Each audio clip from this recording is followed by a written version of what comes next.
Hi everyone, my name is SK Mastanoli. I am from Johnson's Institute of Technology and I am doing my mechanical engineering there. Today I have chosen such a topic that is very interesting and very useful in our daily life. We find many applications regarding that. We all are aware about Newton's laws.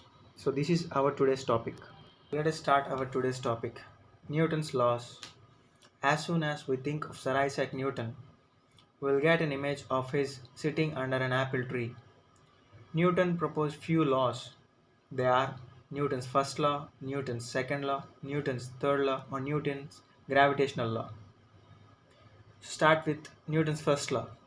Newton's first law states that if a body is at rest or moving at a constant speed in a straight line, it remains at rest or keep moving in a straight line at constant speed unless it is acted upon a force. This is known as law of inertia. To be very simple, Newton's first law can be seen in a few words. Until an external force is influenced or applied on a particular body, it continues to be in a position which it is used to be. Either it either it may be in motion or in rest. Few applications. Blood rushes from your head to your feet while quickly stopping when riding on a descending elevator. The head of a hammer can be tightened onto the wooden handle by banging the bottom of the handle against a hard surface. While riding a skateboard, you fly forward off the board when hitting a curb or rock or other object that abruptly halts the motion of the skateboard.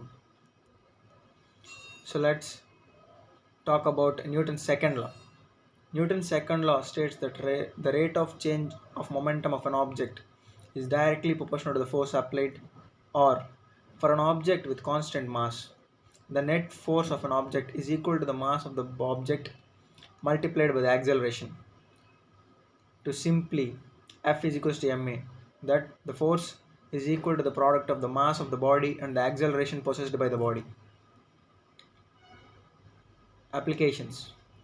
If we use the same force to push a truck and push a car, the car will have more acceleration than the truck because the car has less mass. It is easier to push an empty shopping cart than a full one because the full shopping cart has more mass than an empty one. So from both the examples we can state that the force required and the acceleration of a object or a body is based on its mass completely. Coming to the next one, Newton's third law. Third law states that for every action in nature there is an equal and opposite reaction.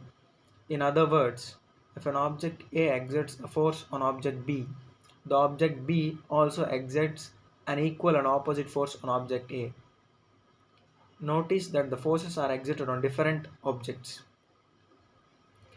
This law we find our day-to life very frequently. So by the following examples you can find it how we are coming across this law in daily. While rowing a boat, when you want to move forward on a boat, you pedal by pushing the water backwards, causing you to move forward. While walking, you push the floor or the surface you are walking on with your toes, and the surface pushes your legs up, helping you to lift your legs up. The most frequently used example for this law is when a bullet is fired from a gun.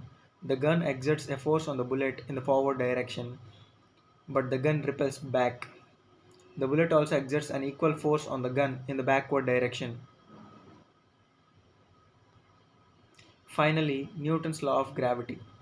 Newton's law of universal gravitation is usually stated as that every particle attracts every other particle in the universe with a force that is directly proportional to the product of their masses and inversely proportional to the square of the distance between their centers. Applications. The gravitational force of Earth ties the terrestrial objects to the Earth, that is, the, the Sun and the remaining planets. This law explains the attractive force between any two objects having a mass. The formation of tides in the ocean is due to the force of attraction between the moon and ocean water. So there we complete our today's topic. Thank you all.